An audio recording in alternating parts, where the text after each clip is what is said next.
As this week's movie has just come out in theaters, a spoiler alert is in effect. Spoiler alert! Leave now, go watch the movie, then come back to us. After breaking the mysterious One Wish Willow to win his current crush's heart, a hopeless romantic finds himself getting exactly what he asked for, but soon discovers that some desires come at a dark, sinister price. This week we watched Obsession.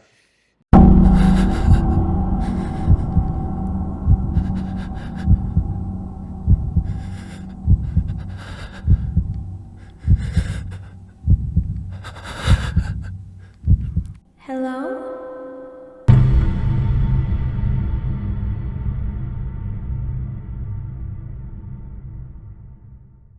No. My God. We're back. We are back. With another episode of Horror Legend. I am your host, Legend. No, I'm not. I'm Chris. And I am Legend. Now I said it weird. I am Legend. Legend. So Legend. Yes, Legend. I am Legend. Yeah. Not the Will Smith movie. Well, We're in a weird place because we just got back from the movie. it was fun. It was such a cute movie. It was so sweet. I feel like somebody took my brain It and raked it over some hot coals or some shit. No, it was extremely uncomfortable. It was like a full hour and a half of... How long is it? Hour and a half, probably. Hour and 48. Hour and 48 minutes of uncomfortableness. Obsession. We did go see Obsession. By Calvin Klein. By Calvin Klein. Is it Obsession by Calvin? I can't I don't remember. know. Someone makes Obsession. Someone makes the fragrance. I don't know. These diamonds have always brought me luck. I don't know. Okay, I have to say, I watch a lot of horror movies, obviously. I think I've seen... No. Yeah, sorry. I mean, I've seen more than you, I'm pretty sure. Yeah.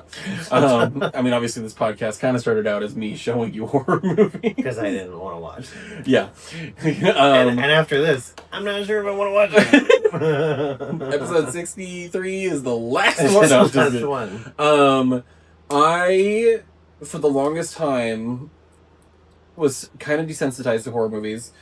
Some of them still got me every once in a while, and all this stuff. It wasn't until Hereditary came out where I was sitting in the theater for the first time watching it and had no ounce of comfortability. Did not feel comfortable for 1 second watching that movie for the first time.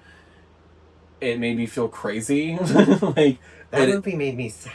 Well, it is also a sad movie. It just didn't... I'm not going to go off on my rant. It freaked me out the first time I watched it because I did not feel comfortable the entire time. I didn't feel comfortable. Yeah. That's for sure. Yeah, it didn't feel comfortable.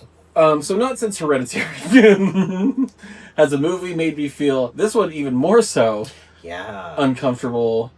You didn't even have a moment. There was no moment. Maybe the beginning of the movie before it kind of starts, which is 10 minutes. 10 minutes of fun of just cutesy, oh, we're friends. Pre-horror stuff, And before I get too far into it, we already put it at the beginning of the episode, but spoilers ahead. If you have not seen Obsession, go see it, then come back. This is the second warning I'm giving you because we're about to read the plot and everything. Is that cool that we got that wrestler to record for us?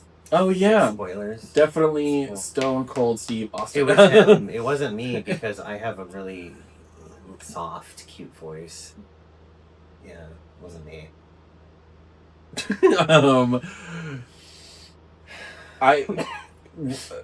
I'm still feeling it.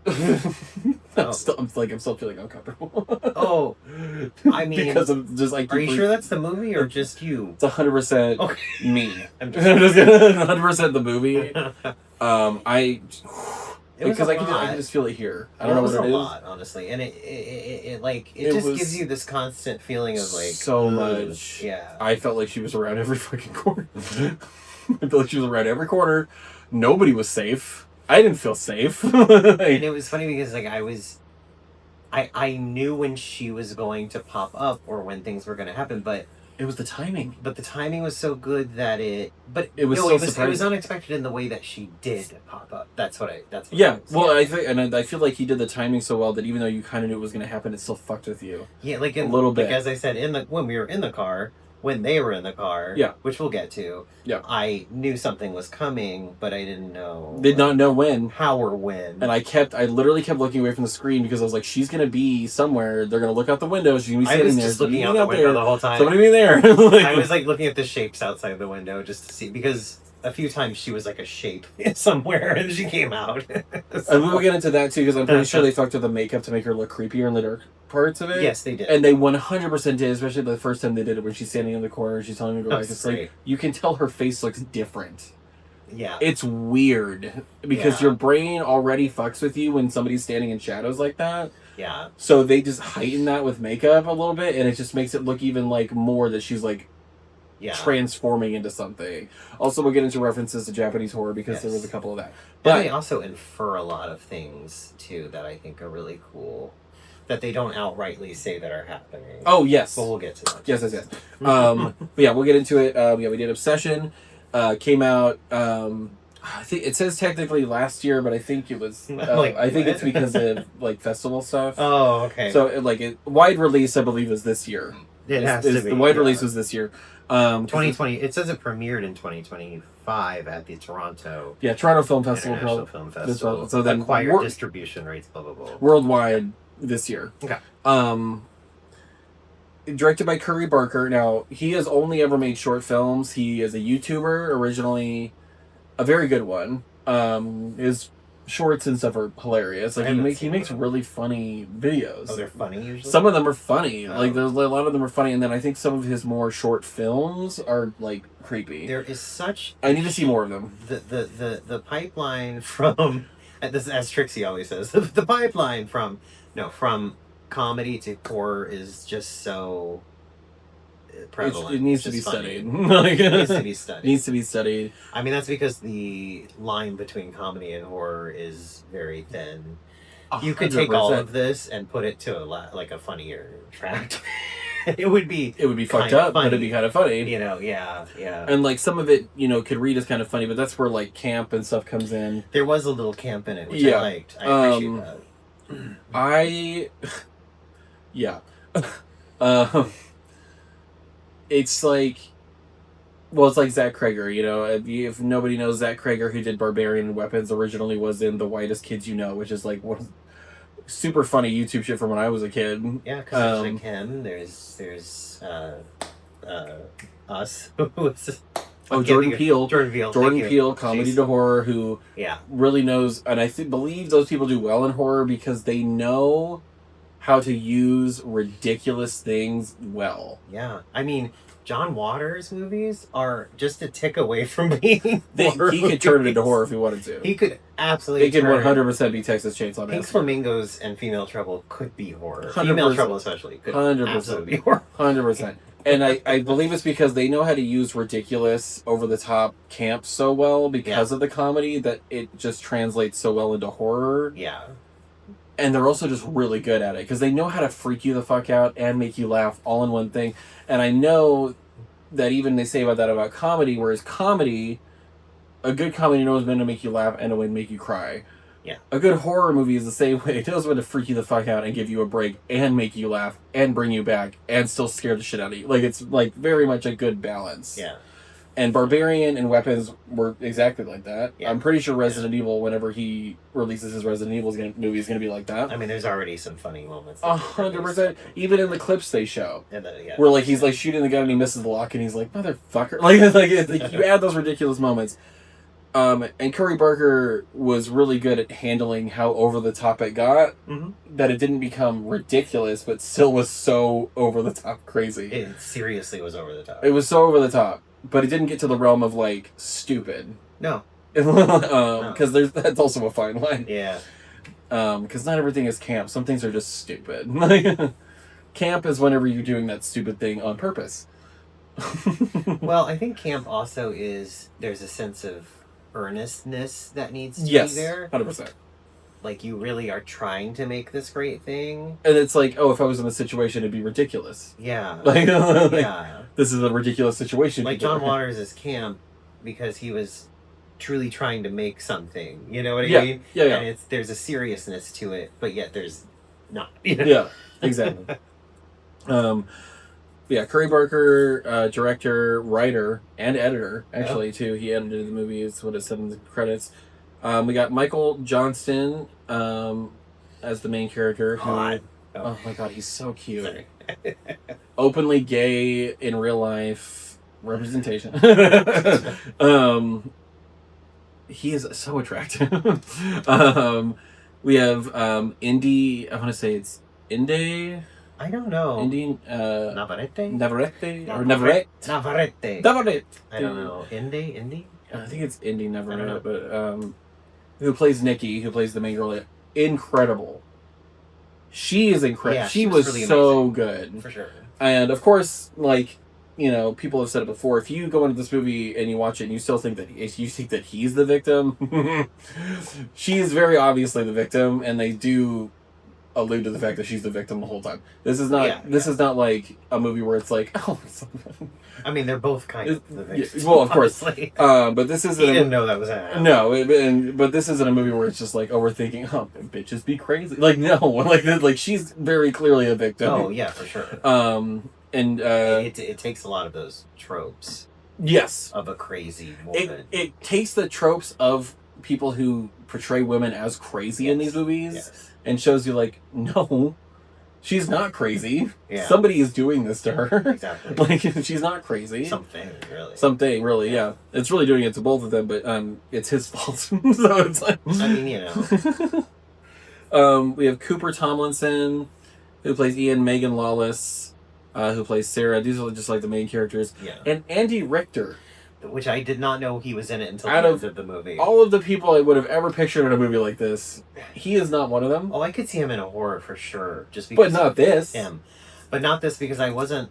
And I didn't know he was in it, honestly, until the end, and I saw the credits, and I was like, maybe it's someone else named Andy Richter. But then I'm like... Because I even leaned into you, and I was like, it's Andy Richter. I just don't think you heard. I didn't hear you. Hilarious. Because I heard his voice, and I was like... And then I saw his face, and I was like, Andy Richter? I totally didn't... fully didn't hear you, because I didn't notice. The one thing in your house that reminds me of it is honestly the Haunted Honeymoon poster, because I feel like if they ever remade it, he could play Dom DeLuise's character. Oh, he could. That'd be wonderful. This is the type of horror movie, Haunted Honeymoon, with Gene Wilder and Gilda Radner. I feel like that's the type of horror movie he could be in. We are... Okay, here's the thing. It's not on streaming anywhere. I do have the DVD. I don't have a DVD player. But I'm going to buy a cheap-ass one. Yeah, because my PlayStation doesn't... Is this just the digital one? It's just the digital. It's just the digital. So I am going to buy a cheap DVD player, and we are going to watch Haunted Honeymoon for this, because I love that movie so much, and I know so many people don't understand it or like it. It's not a well-liked movie. That's why it's not on streaming, because no one will pay for the rights. Yeah, but you showed me the trailer. It looks funny. It's... Dom DeLuise plays... I'm going to go on a short tangent here. Dom DeLuise... You know the way Charles Busch plays women in his movies and plays, like Die Mommy Die and things like that. He plays it with such an earnestness that it's not like, it's a guy in a wig. And like, especially with Haunted Honeymoon, where it's Dom DeLuise who's straight. Yeah. As far as we know. But he was straight as far as we know, and he did not play that as like, look at me, I'm in a wig and a dress. Oh. Yeah, it was the difference. I feel like it's the difference between him in that and like, what is that movie with Chevy Chase? Are you talking about Nothing But Trouble? Yes, with one of my favorite movies with John Candy that people hate as well. Yeah, that movie's weird as fuck. But John Candy playing not only the son but also the daughter, where she's like. And it's like, I feel like very clearly John Candy was playing it up as a man. Oh, he was hamming it up. Of course.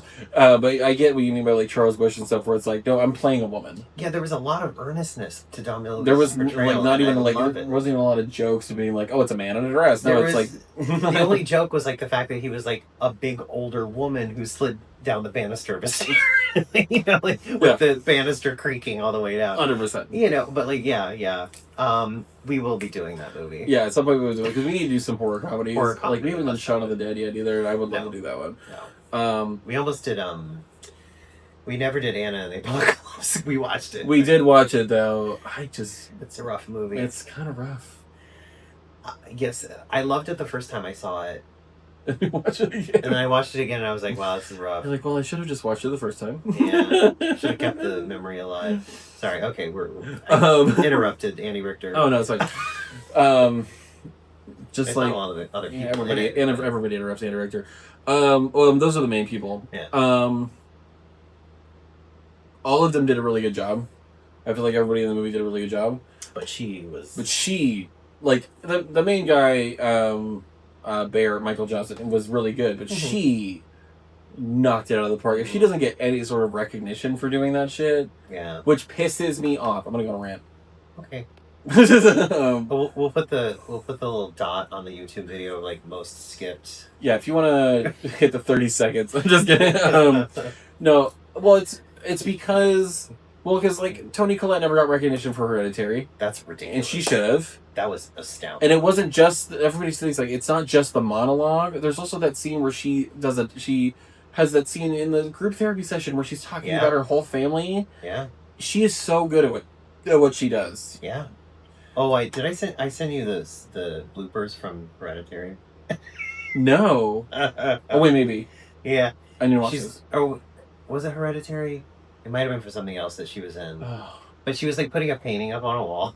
Oh no, it's Krampus. It was Krampus. It was Krampus. It was from Krampus. And I'm sorry, Krampus is good. I'm gonna fuck it was good. It was just so funny where she's like trying to put this painting up on a wall and it won't.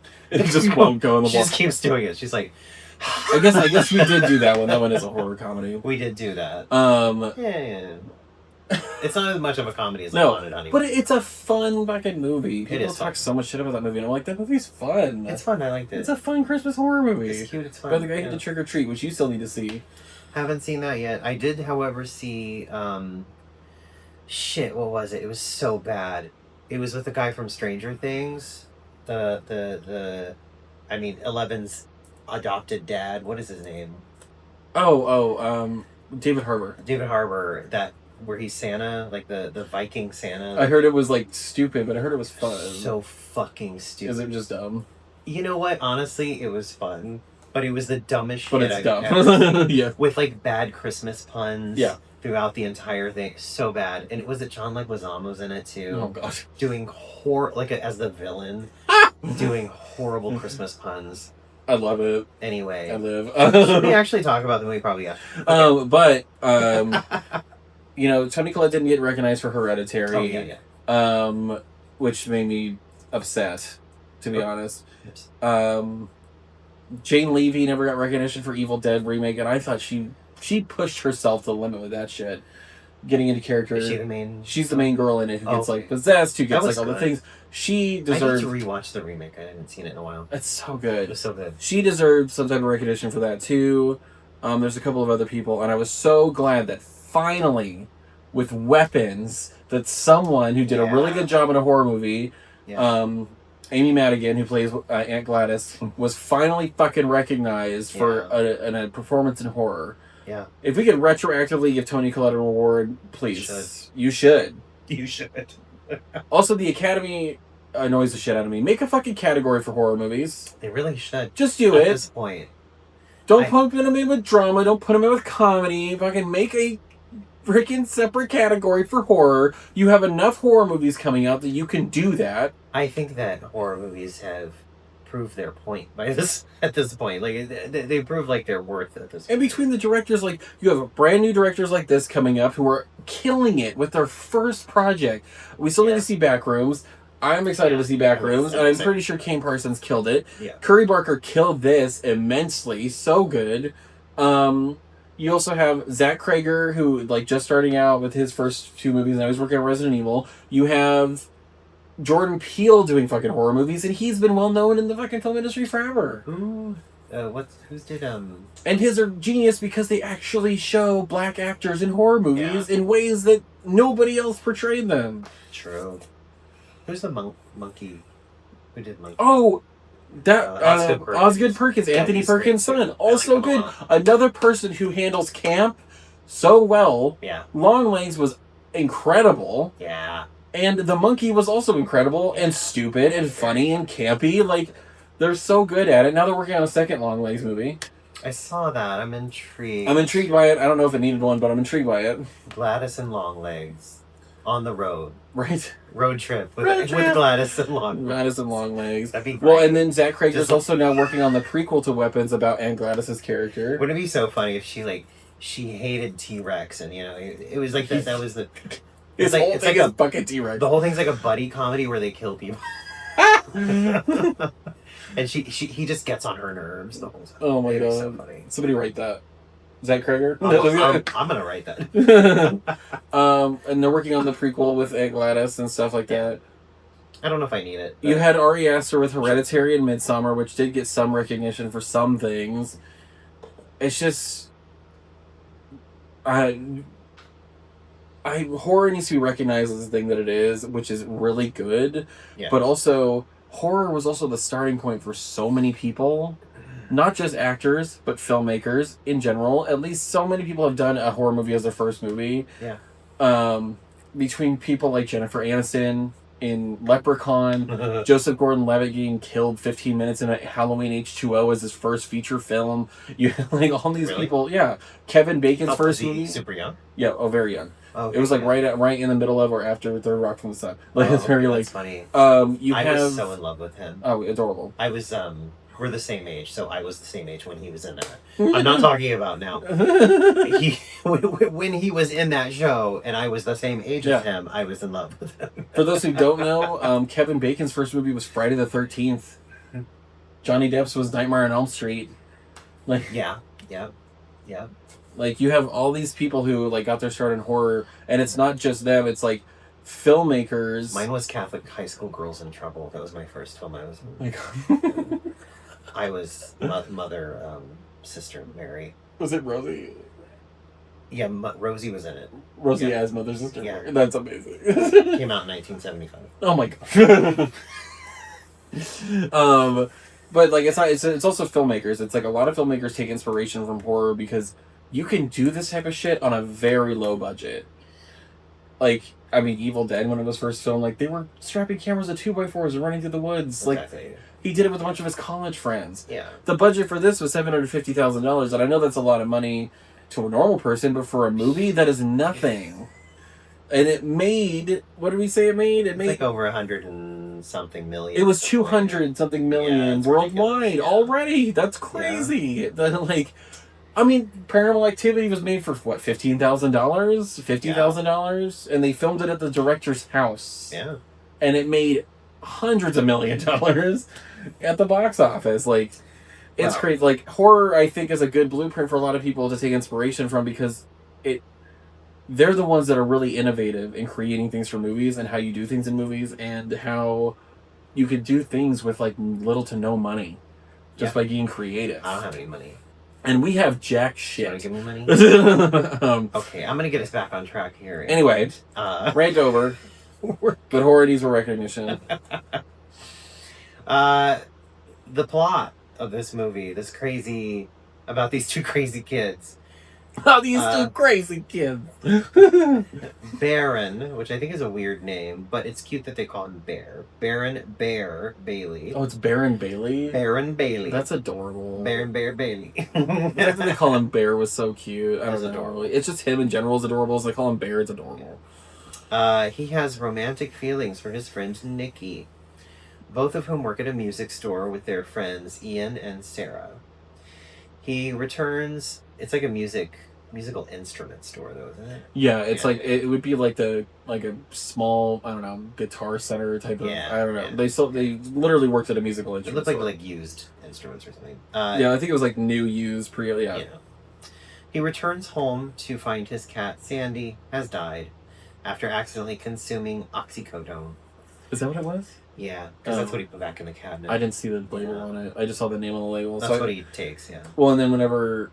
Well, you hear about how he got this house from his grandma, so then, like, but I figured even in the beginning that, it's gotta be his mom's or his grandma's, like, pill collection of whatever. But yeah, that was sad that, like, right off the bat we have a dead cat.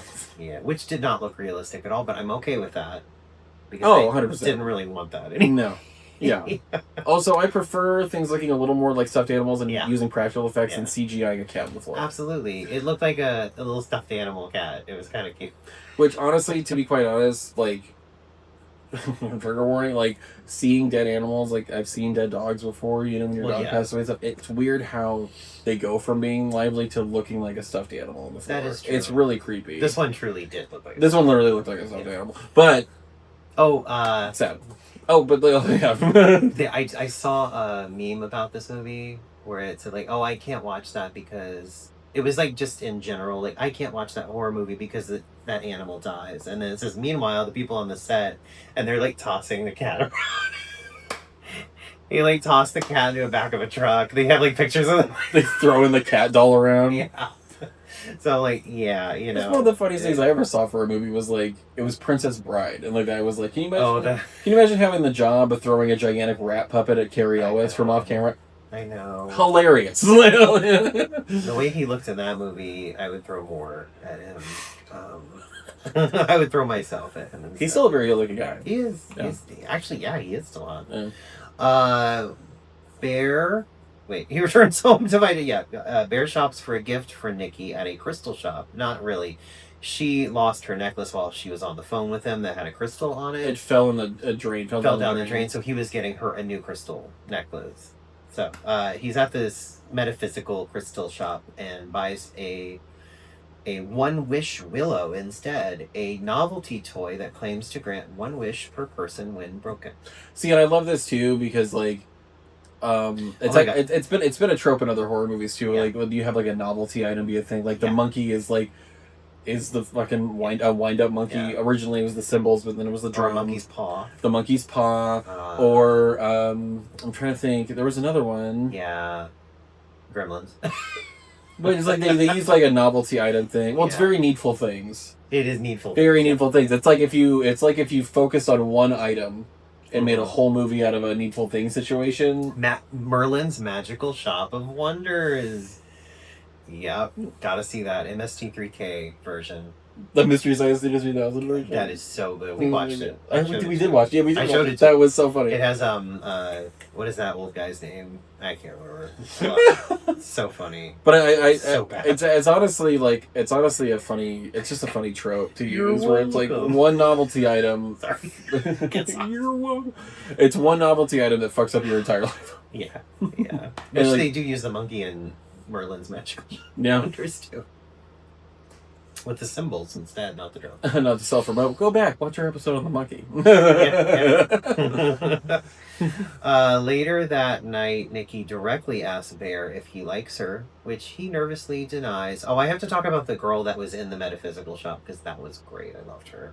Oh, hell, she's like, these crystals, I don't know, they help you with some shit. She was like, this one's supposed to help you with mindfulness. She's like, the rose quartz is like love or some shit. It's like, like, what about that one? It's like, oh yeah, that one's like, it's like the sun and a rock. And then he's like, oh, the sun and a rock. She's gonna hate that. She's gonna hate that. And I love it because they actually give you small clues throughout before they even meet, and then when they meet, that she really is just not into him. Yeah.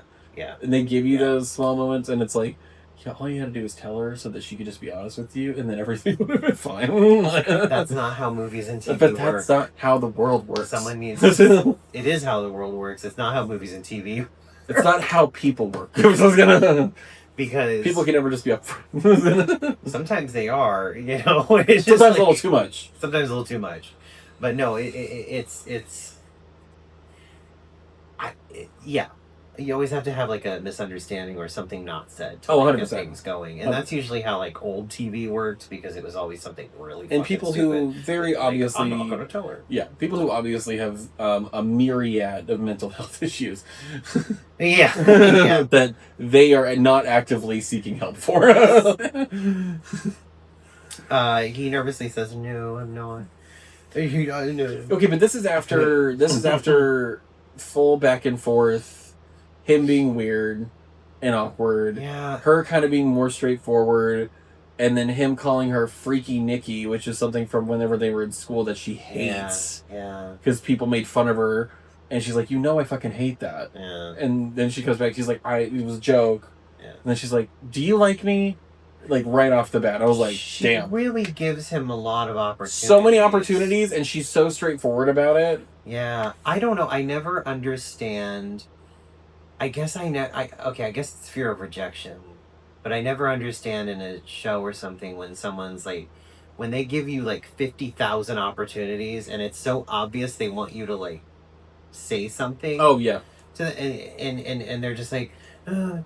Well, and then they do it in movies like this because they know the person writing it and directing it knows watching that is infuriating. It's infuriating. They know they're getting a rise out of you because they're like, you have to sit there and watch this person not just fucking say something. It's like, just fucking say it. It's like, just say it. And you know they do it on purpose. I know. And it's just like, fuck.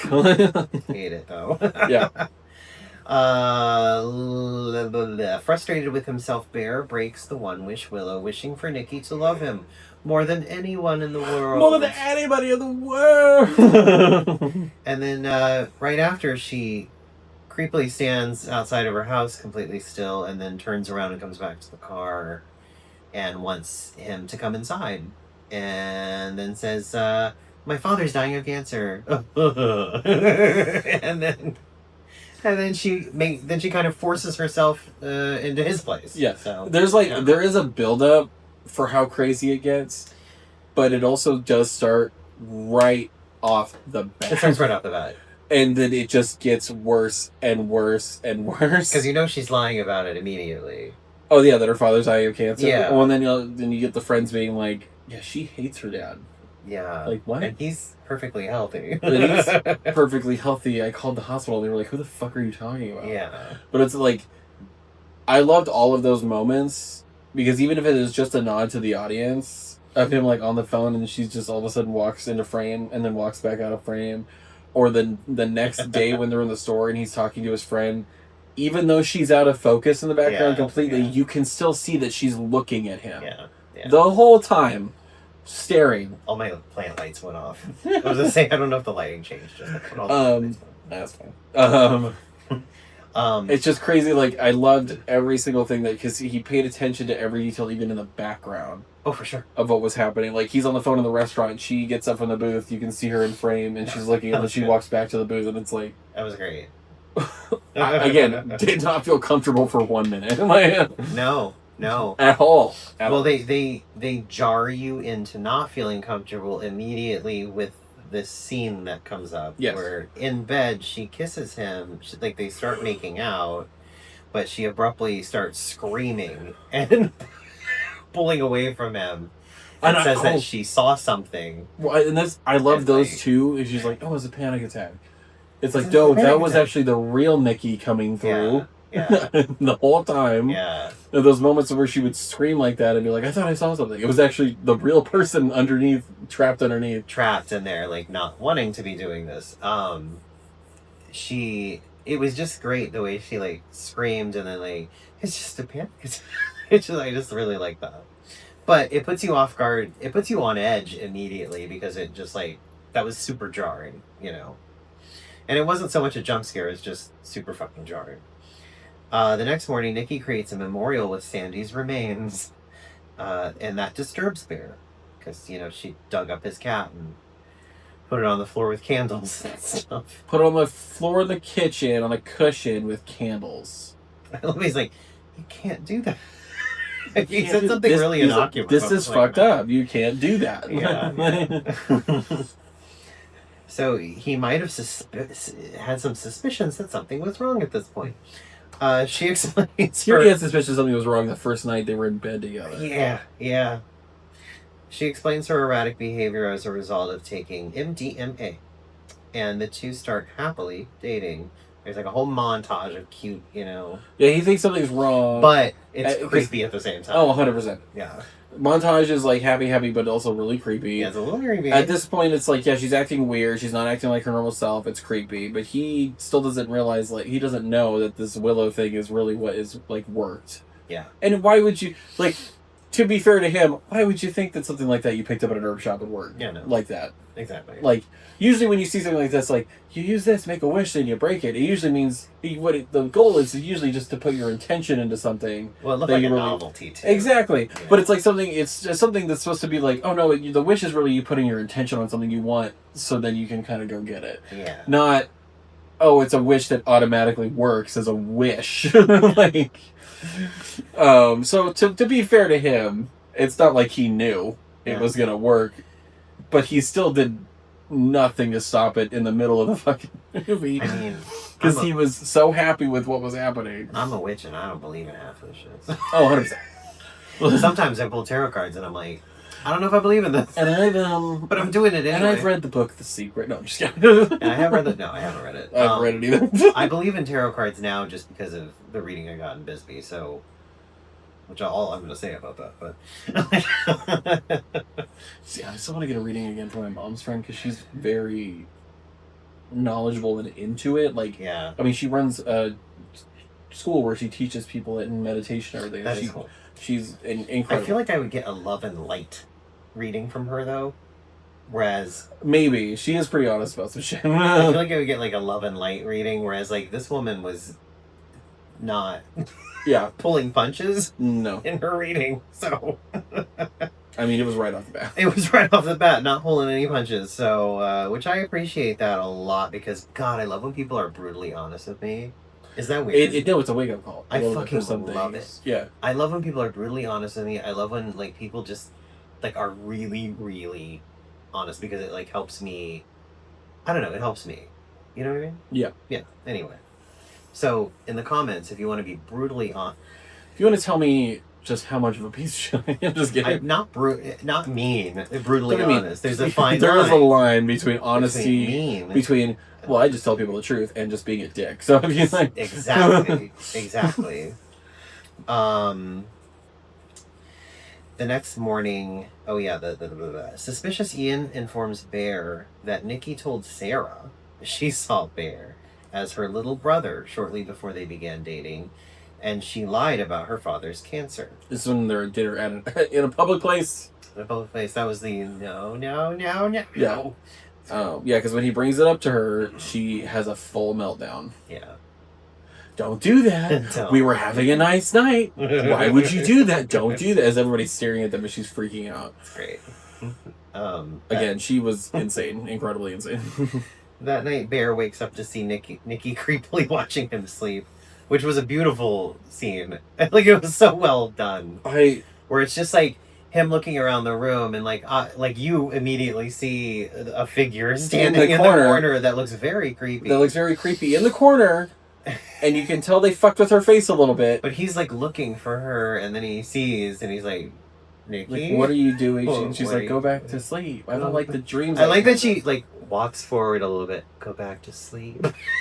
And this right here is this is where I will bring this up because he says something to her, and then she walks forward, but she does this weird motion thing. Yeah, and you can tell in editing that they kind of fucked with it a little bit. Reverse motion thing. Yeah.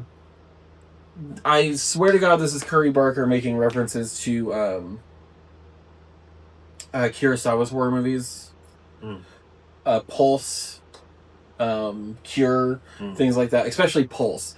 And there's a major scene in Pulse where a guy ends up in a room with an entity that's like, and the reason they move so weird is because what I heard is like it's entities really trying to portray themselves as human, but they don't do it exactly well. Yeah.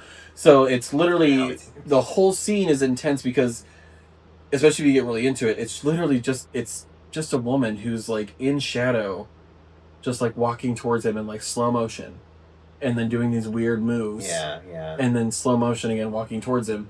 Very unnatural. Yeah. And yet she doesn't have a bunch of makeup on. She doesn't look like, Americans used to make ghosts back in the early 2000s and stuff. Or like The Ring and shit. Yeah. It just looks like a normal person, but because of the way she's acting, it's fucking weird and creepy and unsettling. I swear this is his reference to that, or the fact that she started doing the weird motion thing. And it was like it was some creature trying to act human that wasn't really human. And I loved the way they had her move like that. Yeah. Because she does it in a few scenes towards the end.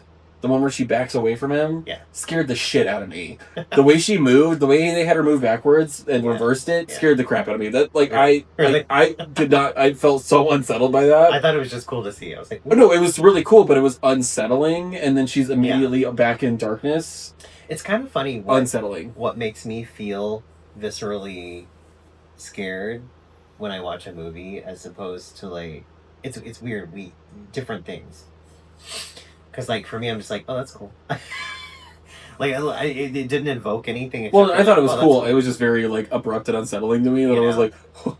like seeing somebody do that in real life would be like, whoa, Well, yeah, whoa. that would be a little interesting. Yeah, Exactly. I imagine I might see that someday. Working security. Oh, 100%. Saw the security cameras. But yeah, I love the reference to like weird Japanese kind of horror. Yeah. And then I think they did foresee, because like a lot of the movie, she's in the dark. Her face, you cannot see her facial features. Yeah. She's completely in darkness. And I love it because even when he first makes the wish, whenever they're looking at the porch, she's lit from the back, so she's in complete darkness. Yeah. And I just know that like it's literally through lighting telling you like that's not really her. Yeah. That's not a real person. Yeah. That's not actually who she is. Like this is, and it also shows you the dynamic of he knows what's going on in the light. She's very much in the dark of what's happening. Yeah. And she's not a real person. And I love that because they go back to it a lot where she ends up in a situation where you can't see any of her facial features. Yeah. And I saw that they did play it up with the uncanny makeup a little bit, so that, because like normally when somebody's standing in darkness like that, or even like, I don't know, you see clothes on a chair and you think it looks like a person, your brain fucks with you in those moments and makes you see things that aren't really there. So the fact that they heightened it a little bit with makeup while she was in the dark is cool because it's really fucking with you. Especially when I eat a couple gummies. Exactly. Yeah. If I've had a 20 milligram gummy, I'm seeing some shit. Good I'm just gonna... Good night. Good ding dong. I loved visually that was so cool the way he played with light. Yeah. So she's creepily watching him sleep, and she cries, accusing him of not loving her. Okay, doesn't just cry. I know. She fucking yells. You know, they I feel like they play everything down in these. The next day, Bear is horrified. Like, it was unsettlingly loud yelling. Oh yeah, the next day he's having his lunch, which the first part, you know, like there's two photos and it says you and there's a picture of him, and then there's a picture of her and him and it says not me. So it like is very much like she basically is saying it's not me in the photo. Oh yeah. Yeah. Yeah, it's not a picture me. of him that's like me or you, and then Yeah. the next picture is both of them and it's like not me. Not me. And it's like like what? like a little bit of her came out for a second when she was writing that down. And then she packed a lunch for him, and he while he's talking to his friend eats it, and then she was like, "What?" She was reading the note because he was talking about wanting to be a food critic, and she said like for my little food critic. For my little food critic on one side, but he didn't look at the other side, but his friend was looking at the other side, and it said, what did it say? It said, so what do you think? So what do you think? Cat? Question mark? Yeah, no, it says, what do you think? Question mark, and then it's a cat. Cat? Yeah, cat. And I was like, the second she said it, I was like, no. So she made a sandwich out of the cat. She fucking cooked the cat and made it into a sandwich. Made a sandwich. Oh, no. He was justifiably horrified. Yeah. No, that wasn't justifiable. I'm just kidding. Bear. Totally normal.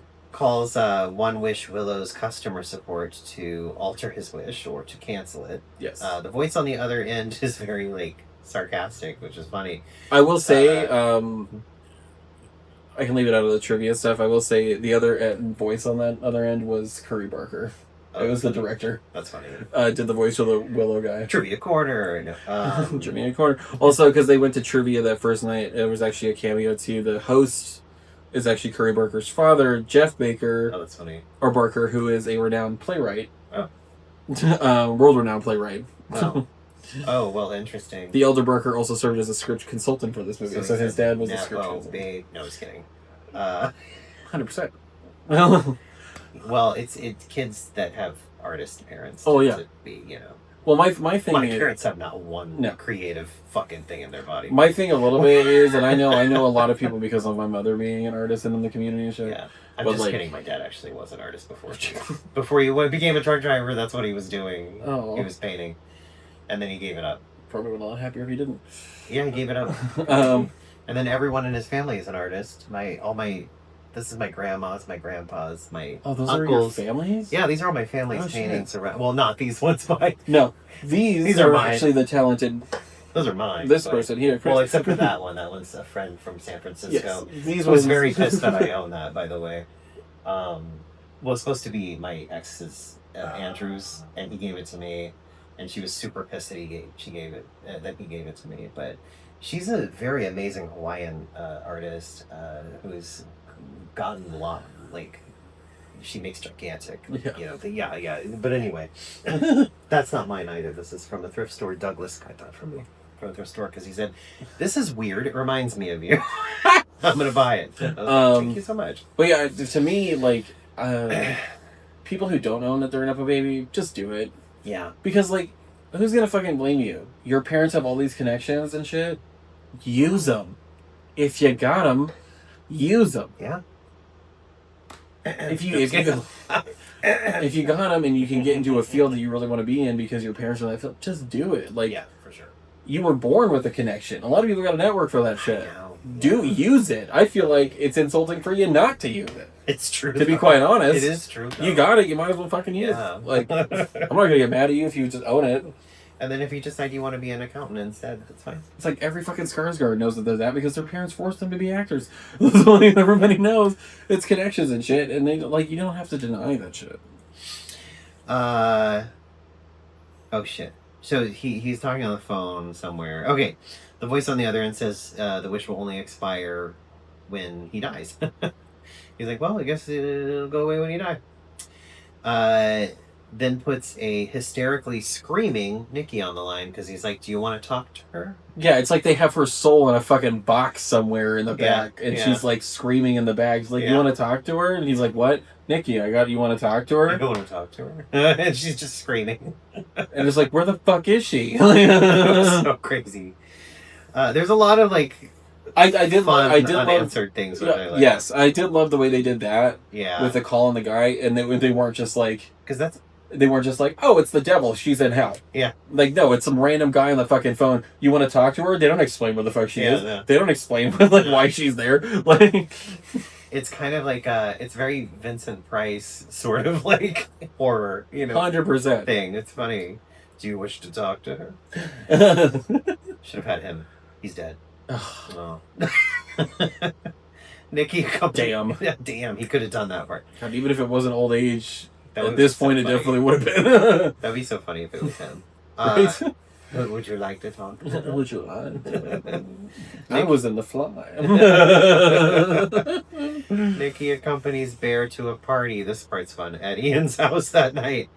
Despite the latter's protests, because he says, it's a boys' night. And it's just like, well, she's coming. Like, I'm sorry. This whole scene of her being in the shower and then she's like, fucked. I think I'm going to go to a boys' night. Immediately shower shuts off. But it was like so loud. Like, the sound design in this, unsettling. Very unsettling. And the fact that she started freaking out and yelling in the bathroom. I was like... That was good. It was creepy. I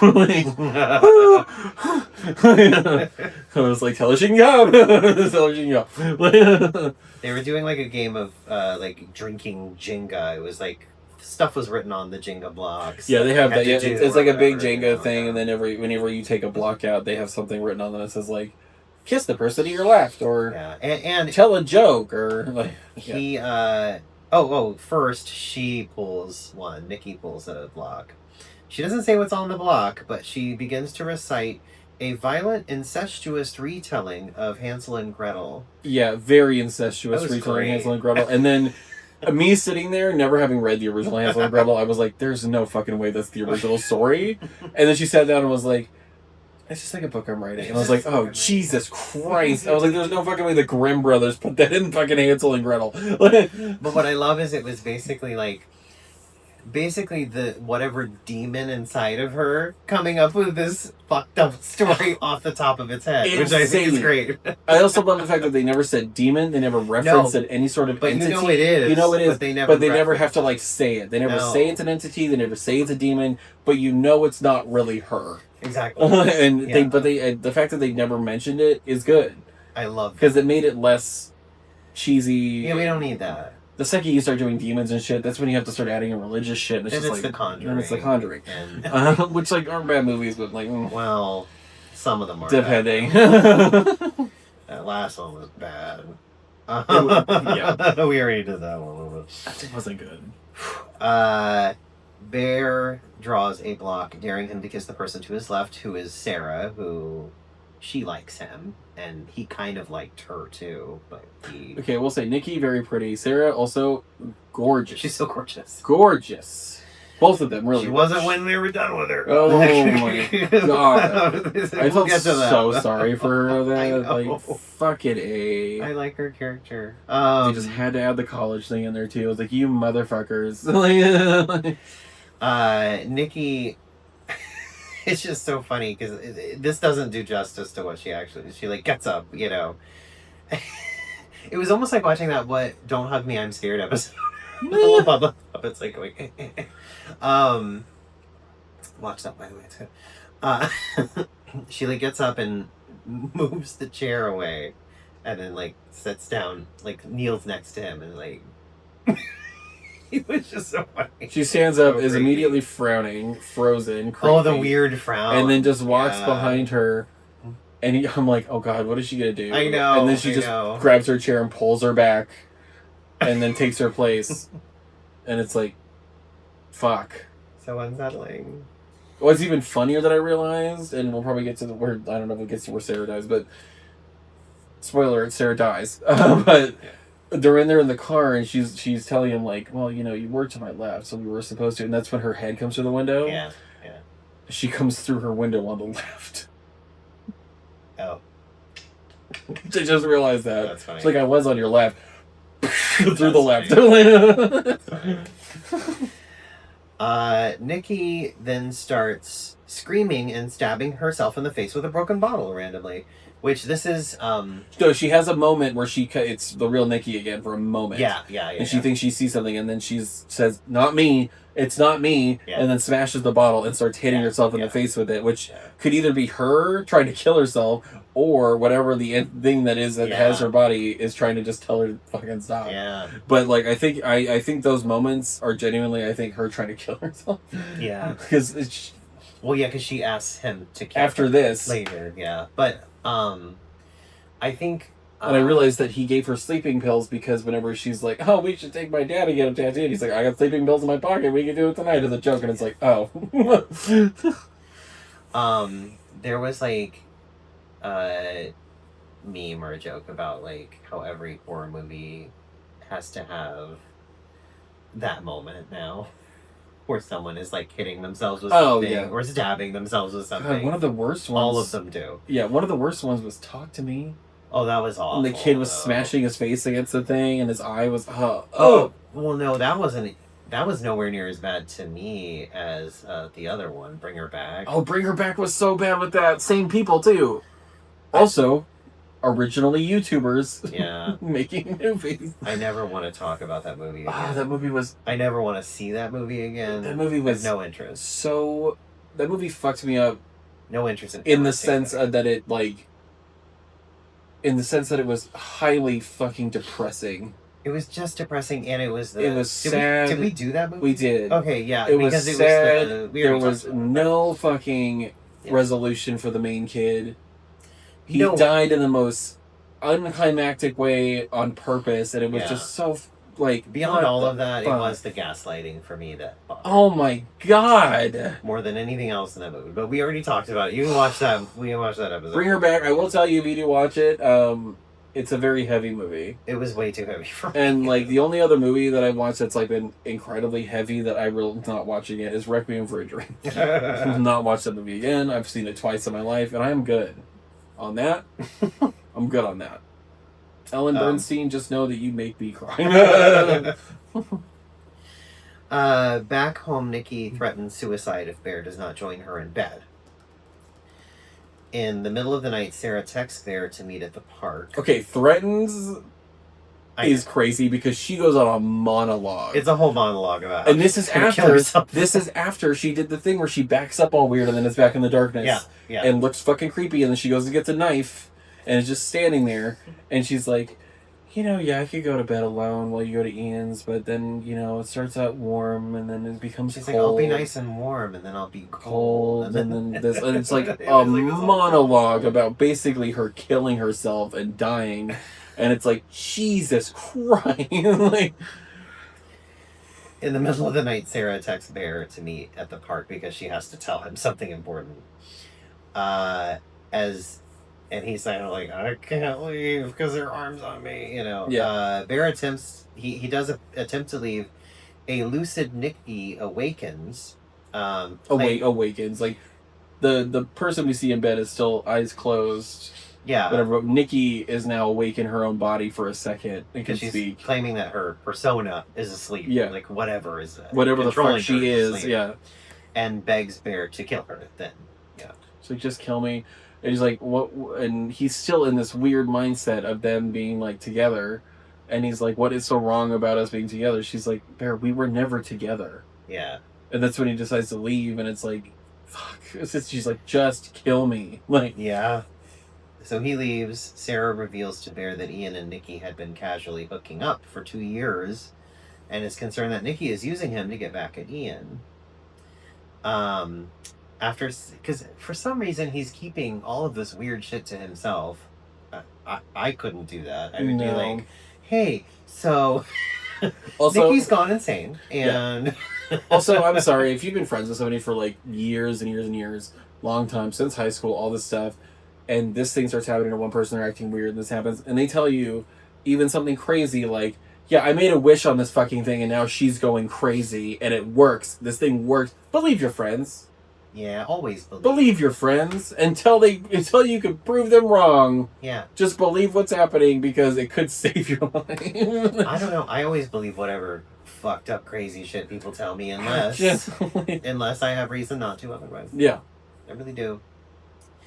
If you come to me and tell me that a demon is haunting you, I will believe you until proven otherwise. Until proven that you need We've been friends for 15 years. Yeah. We've been friends for 10, 15 years. I'm going to believe you when you tell me something like that. Yeah. I mean, unless you're also making a tinfoil hat and like a bunch of other stuff. Yeah. Then in which case I'm going to be like, maybe we need to get you help. We should just talk. Yeah. But believe your friends. Yeah. Fuck. Sarah reveals Sarah hints at her own attraction to Bear. And this whole time when they're in the car, you're expecting Nikki to come through the window. Yeah. Which she does. She does. But she doesn't do it at like the point that you think she will, of course. So bashes her head through the window and then bashes Sarah's head against the steering wheel many she actually has a brick she puts there, and she puts a brick there, smashing her face against it. So, and it's like, fuck. But also, like, Sarah and him had like a cute moment in the shop when it was just them working together. Yeah, there's a lot of cute moments with. And then it's like, yeah, this is what a normal fucking person who likes you would be doing. Yeah. This is a normal relationship that could be starting. Yeah. Not you still, for some reason, in the mindset that this person who was going crazy because she didn't actually want to do it in the first place and you forced it is like, this is not a real thing. Yeah. And it really shows you the difference between, I don't know, somebody who you're kind of like as a person trying to force a relationship with and someone who actually wants to be with you. Yeah. Be with the person who actually wants to be with you. True. Not the person who's going to pushes you away, who quote unquote friend zones you. I always fucking hated the friend zone thing. Friend zones you. Whatever. Be with the person who actually wants to be with you. She is still the victim, by the way. Or get something from a metaphysical shop. Yeah. Or do like a love spell or something. Do what you need to do. I love. I'm just kidding. No, but I love that distinction too because she's talking about writing, and he's like, "You're a good writer, though." She's like, "Well, I'm working on a love like." He's like, "Are you working on that romance thing?" She's like, "No, it's a love story." And he's like, "Well, what's the difference?" It's like, yeah. This movie is literally the difference. That's so funny. What's the difference? Because this movie is technically kind of a love story. This is not a romance movie whatsoever. So yeah, she kills Sarah, and or a. It's just so funny because it just to me looked like a stick with a wig on it. Amazing. That she was hitting. Like really, that's truly what it looked like. But I love that. That's great. Always prefer the practical effects. Yeah. She instructs a traumatized bear to return home while she disposes of the body. Doesn't really do that. She does not dispose of the body. She does something weird with it. Bear buys the remaining One Wish willows from the crystal shop, and that was a great scene when he comes in. It was like The Craft, kind of.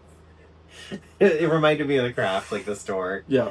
But he comes in and like, where's your One Wish willow? I can't find them. And the guy was like, what are you talking about, man? There's no such thing.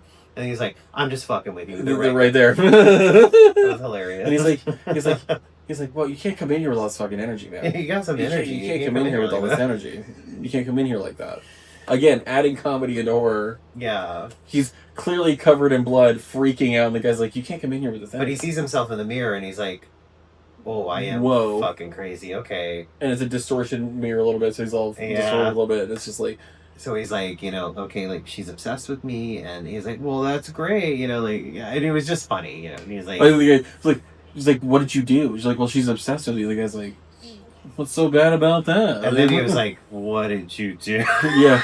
And then he starts, like, crying a little bit. So he gets a bunch of them. The rest of them, I assume he buys the rest of them.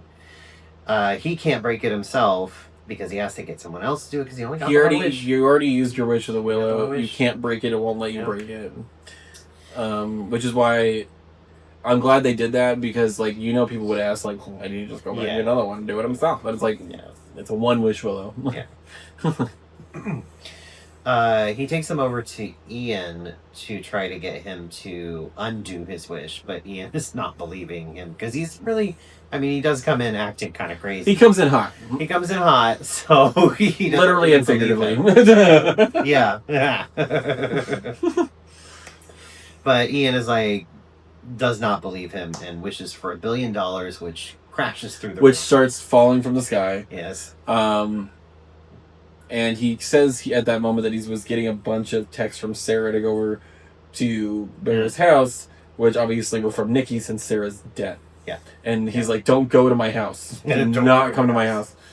Still does. He still does it anyway, but Bear returns home he does have a One Wish willow still, and he wants to get Nikki to reverse his wish. Because he's like, you'll do anything for me, right? And again, she's standing in the fucking corner. And when you look back, she does that weird movement thing again in the corner. And I'm just like, fuck. I was like, but then he looks over and sees Sarah's... Look, you ever seen that meme? It reminded me of that meme. Like, it was when Hereditary first came out, and it was so funny. It was like, my night routine, shut off the lights as I go to bed, check the corners of the roof, or check the corners of the ceiling for the mom from Hereditary. Reminded me of that. He looks over and sees Sarah's mutilated corpse, naked, wearing Sarah's... and Nikki is wearing Sarah's dress, which I did not notice that. Before she threatens Bear and herself at gunpoint. Keep going. I'm just making sure I was getting the name right for this guy. Ian comes in the front door, and Nikki shoots him. Bear locks himself in the bathroom, and that's what she's like, starts pounding very loudly against the door. But are you really focused on? What is it? Oh no, I was listening. I was just looking at, because like, when I say Kurosawa for horror movies in Japan, like, obviously people think Akira Kurosawa, who is like the really famous director. Yeah, it's different Kurosawa. Yeah, it's Kiyoshi Kurosawa who did Kurosawa. That was the old Kurosawa. There's like the one that does the old movies. The old movies, like the old samurai movies and all that stuff. And then Kiyoshi Kurosawa is the one that did Chime and Cure and Pulse and all these like horror movies. And I think it's Kurosawa for the other one and Kurosawa for him. I could be wrong. It's spelled the same. It is spelled the same? It is spelled the same. Oh, okay. Akira Kurosawa, yeah. In general, I could be saying it I couldn't remember wrong because it is Japanese and I am a white person. It's Kurosawa. Kurosawa. Yeah.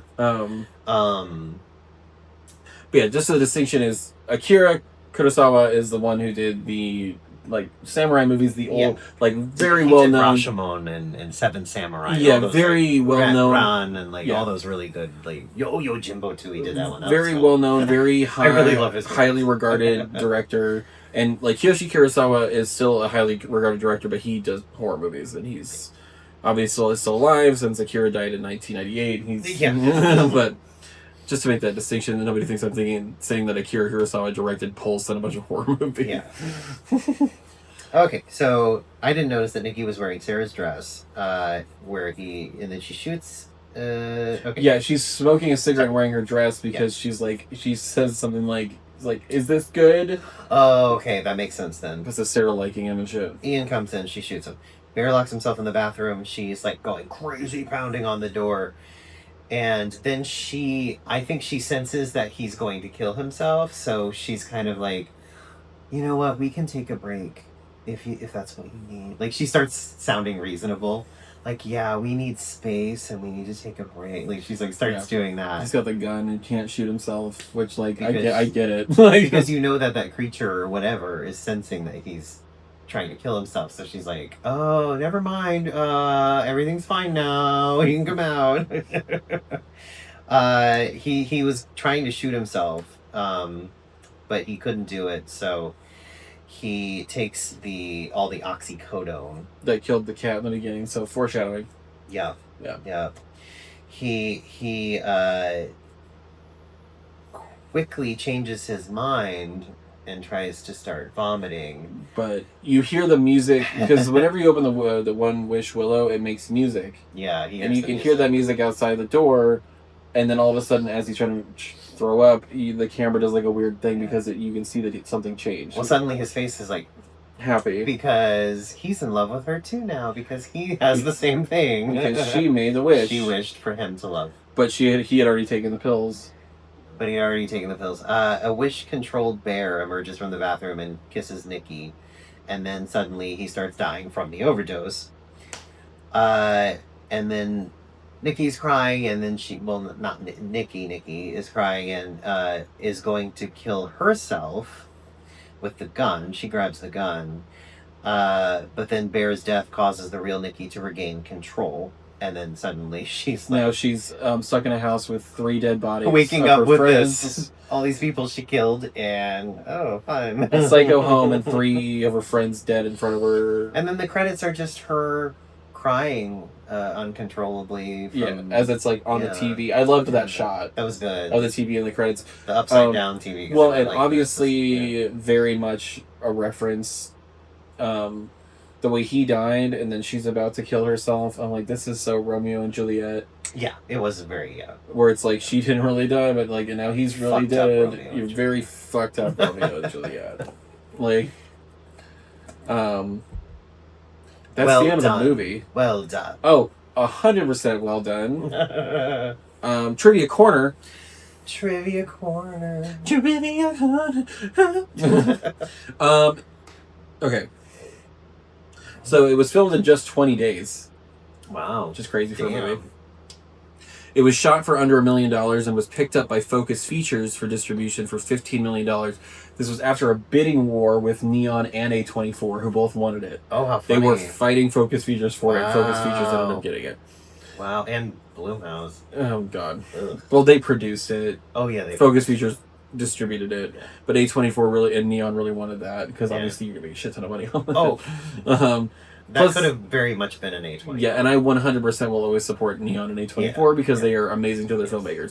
The music store scenes were filmed at Castle's Music in San Fernando, California. It is the same music store where the scenes in Wayne's World were filmed, which Mike Myers' character Wayne Campbell pines for the 1964 Fender Stratocaster. That is so funny. Cassell's Music closed in 2025 after 78 years in business. So it closed the year that this movie was made. That's funny. I mean, it's not funny. But like, that's crazy. Jason Blum of Blumhouse offered a notable assessment of the director Curry Barker, of what Curry Barker accomplished. What Curry Barker pulled off with obsession on the budget and timeline is genuinely impressive. He shoots like someone who's been making movies for making feature films his entire career. That's obviously high praise. I mean, this is your first feature-length Yeah. film. Like, Of course, what does Jason Blum know? He has like terrible movies. God. Okay. Blumhouse has the occasional good movie. I mean, this one was good. Yeah, depending. But I also sometimes feel like they just make fucking movies so he can add a goddamn thing to his logo. We made Halloween's and have Michael Myers in our logo. We made The Purge. You can see it in our logo. It's just like, we made Sinister. You can see it in our logo. Just like, all right, dude. Yeah. Because I will tell you that Blumhouse has more shit movies than they do have good ones. Yeah. Because he will greenlight fucking anything. I mean, that's kind of a good thing, though. It's like a good thing, but also a bad thing. There was a moment there when we had The Bye Bye Man, which was trash. Yeah. Apart from Doug Jones playing the Bye Bye Man, you had Blumhouse's Truth or Dare, which was a demon with the Truth or Dare. It looked so stupid. I still think you have to make terrible horror movies, though. You do. There still has to be someone making terrible horror movies. But at a certain point. Because there's Trauma. There's Lloyd Kaufman making god-awful. Yeah, that's true. But I love them. Yeah. Attack of the Killer Condom. Despite being the engine of horror in this film, Inde Navarrete is not actually a fan of horror films. Co-star Michael Johnston recalled watching Hereditary with her and said she literally ran out of the room. Director Curry Barker's previous feature, Milk and Cereal, in 2024, which helped him secure the deal with this film, was produced for only $800 and released independently on YouTube, where it became a viral sensation. Interesting. The box housing the One Wish Willow went through numerous design iterations, ranging from modern and cool-toned to dreamcore and curved, before landing on a final, angular, gem-like shape that evoked nostalgic gag gifts from mom-and-pop joke shops, making its sinister purpose all the more unsettling. Yeah, which I like. Oh, like 100%. It looked like a novelty, like an old novelty thing. Curry Barker said that Inde Navarrete initially surprised him because of how calm she was when preparing for the shoot. Quote, she was one of those people where she was very reserved in her rehearsals, so it was very much a mystery to me when she was capable of. I remember the scene where she's kissing Bear on the bed and she flies back, and I look at my producer Haley and I was like, okay, we got a movie. We only did one take of that. Nice. I mean, that was... I think I heard that in rehearsals she was not doing really anything, so that whenever she was actually shooting it, she could fully go into it and actually shock people, which is a very good way to do things. Yeah. When Bear is scrolling Nikki's social media posts, one of the posts is liked by Cooper Tomlinson, who plays the... So it's actually liked by the actor. That's funny. You can see his name as one of the people that likes it. That's funny. Director Curry Barker told The New Yorker that he asked his father, playwright Jeff Barker, to write some of the script's monologues, including Nikki's Hansel and Gretel scene. Oh, nice. That's funny. I wanted to look up... Any relation to Clive Barker? God, if only, right? I know. Clive Barker wasn't super gay.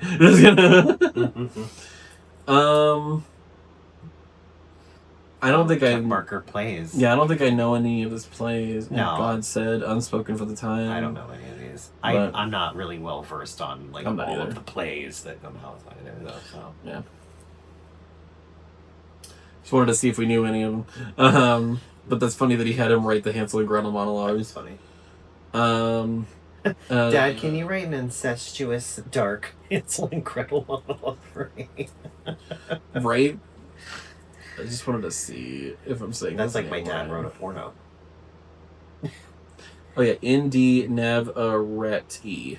Inde Navarrete. Navarrete, okay. Navarrete. I was saying Navarrete, but it's Navarrete. I was assuming it was like it was Spanish language last name, but I don't know. Inde Navarrete, now I can say it right. Inde Navarrete said she prepared for her role as Nikki by embracing the character's ugly and unfiltered emotions, wanting every raw human feeling to be reflected in the film. Damn. In portraying Nikki, she took inspiration from Megan Fox in Jennifer's Body, Toni Collette in Hereditary, and Mia Goth in Pearl. You can definitely see Pearl coming out in that. You can see all of them in that, very much so. I can really see the Mia Goth, yeah. The One Wish Willow's visual design was inspired by the canonical spooky forest matte paintings from Scooby-Doo, Where Are You? With production designer Vivian Gray wanting it to feel as though the willow had been snapped from the tip of a branch. Nice. That's funny.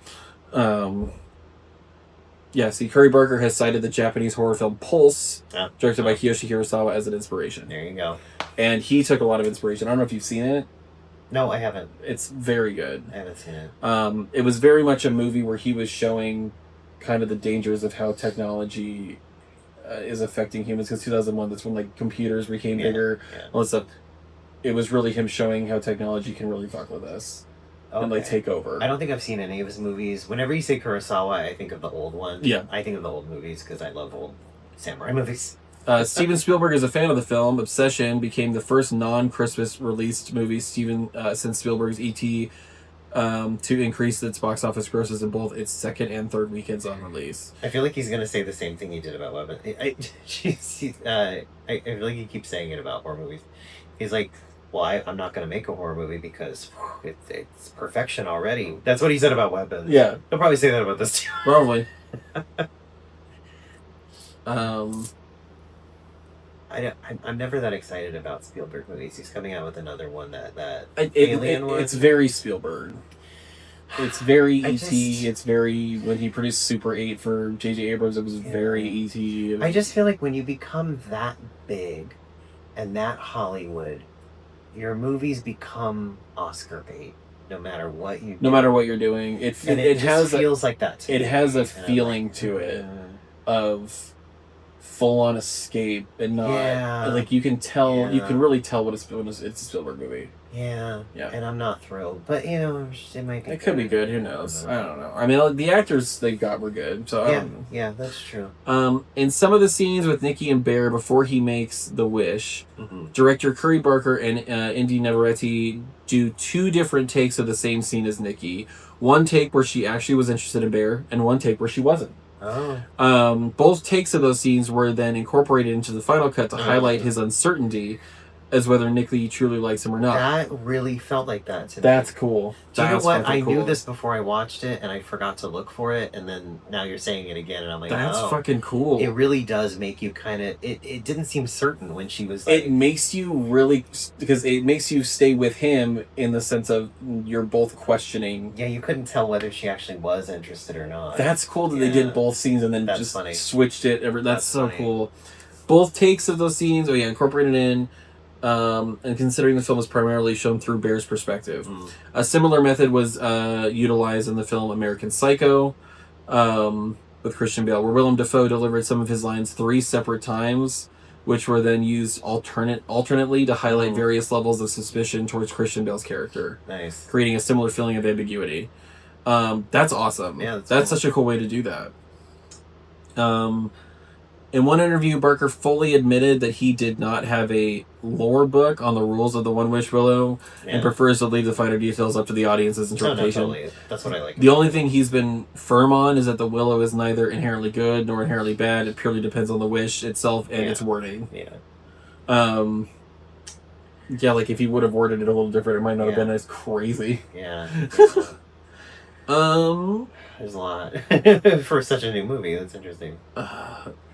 Probably just do one more here. One more, yeah. I was saying this is a long episode, so we'll do one more. I don't want people to listen to us for 2 hours. Filmmakers Edgar Wright, Ram Gopal Varma, and Mark Duplass have all praised the film. Varma called the film a game changer that could reset the way Hollywood would assume about box office drawing films. And I will say again, I think I've said this on an episode, like, when I worked at the movie theater, there was an app where you could like put movies in theaters and see how they would do and stuff, and that's how you did it. Nobody would ever put horror movies in bigger theaters. No. And I'm like, especially where we were, because we worked in Tempe, Arizona, which if anybody doesn't know, it's a full-on college town. Yeah. Because ASU, Arizona State University, is basically the entirety of Tempe. Yeah. And if you work at a movie theater that's down the street from that, you have college kids. Horror movies are going to do good. Whether or not the horror movie is good or not does not matter. No. It's going to do good. Because you have a bunch of college kids who wants to go see a fucking horror movie. Like, it's going to happen. Nobody believes in it, though. Nobody believes horror movies are going to do good. Nobody believes in them doing well. And they put them in smaller theaters and they do all this stuff. And it's like, guys, we've very clearly seen that you can make horror movies on very low budgets and make hundreds of $1 million off of these things. And it's like, to me, it doesn't. The money doesn't matter. Well, someone's I gonna watch notice this yeah, now. I mean, of course. To me, money never mattered. Like whenever you see commercials and it's like, oh, this is the #1 movie in America, it just means it's making more money. So I honestly personally, I kind of think that it's a good thing that this happens because it's making these brilliant things. Oh, 100%. Because if what is going to happen now is Hollywood is going to pick up on this eventually, now that they're seeing how much they can make, and they're going to produce bullshit crap. So that's the thing. It's like right now we're getting the independent small ones that are like, we can make good horror movies, you know. Yeah. But the passion and that amazingness is gonna be swallowed up by Hollywood if they do recognize it and are like, oh, we should do this. Yeah. Then it's gonna be garbage, you know, or not as good or not as inspired, you know. Yeah, definitely. And it's just it takes this sort of like, we're fighting against the system to create good things. well, this is why I like studios like Neon and A24 is because they don't do that to people. They're Exactly. Like they keep it, yeah, and they let people do the work and make it good. yeah. I actually want to read this one because the plot is very similar to a Tales from the Crypt episode, Loved to Death, which was based on a Twilight Zone episode called The Chaser, not that kind of chaser. Yeah. In both stories, an obsessive young man obtains love potion to win an indifferent woman's affection, and then it turns out wrong. But yeah, I love Tales from the Crypt. That's why. Both stories trace back to John Collier's short story The Chaser, originally published in The New Yorker. Interesting. On December 20th, 1940. Oh. That's cool. I mean, it's like Us. Us was based off of a Twilight Zone episode. Yeah. Oh, he was going to use a monkey's paw at first and decided not to. Oh my god. That's funny. That would have been... I'm glad he didn't go. I'm so glad it's a little on the nose. That would have been so on the nose. Okay. I personally give... this movie was great. Oh, amazing. I never want to see it again, honestly, because it was too unsettling for me, but... yeah, it would depend on me to see it again. It would depend. It would depend. But honestly, I'm giving this 5 bricks on a steering wheel. Jesus Christ. To the face, repeatedly. She gave it way more than that. Oh, but I give it 5. Yeah. I think it was a great movie. I really do. I'm gonna give it 5. Definitely 5, because the movie was incredible. Yeah. 5 kisses to the person to your left. 5 kisses to the left. I'm on your... and just a step to the right. I'm on your right. Oh. Oh my god. Yeah, incredible movie. Definitely 5 out of 5. Curry Barker, if you somehow find this and watch this, just know that I, for one, am excited to see what you do next. And I would like to say, too, is it Indy Navarrete? Indy Navarrete. Wow. You're amazing. Incredible performance. performance. Oh my god. Love it. I really hope, even if bigger awards don't acknowledge you, I hope smaller, like independent movie awards, all this stuff will acknowledge your performance in this because you... it was awesome. Committed 100%, and it was awesome. Yeah. But follow us on YouTube, follow us on Instagram, Horror Legend Pod, like, subscribe, comment, ask us questions, yell at us, become obsessed with us. Send me pictures of your cat. Yes. Alive. Not your pussy, your cat. I'm just kidding. Just kidding. Honestly, you can send me whatever you want.